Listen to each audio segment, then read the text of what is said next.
Hola, hoy vamos a ver cómo deshabilitar sonidos y vibraciones táctiles en Nothing Phone 3A Lite.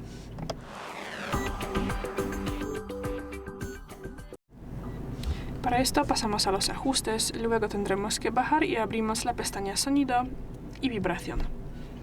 Bajamos un poquito y abrimos aquí la vibración y aquí desactivamos comentarios sobre tocar.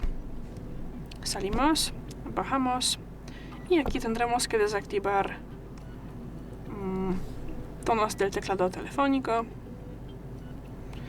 y ya. Y bueno, y si te molestan otros como de capturas de pantalla o de bloqueo de pantalla, aquí también se puede quitarlos. Y ya, es todo. Gracias por ver el vídeo, déjanos un like y suscríbenos. Hasta luego.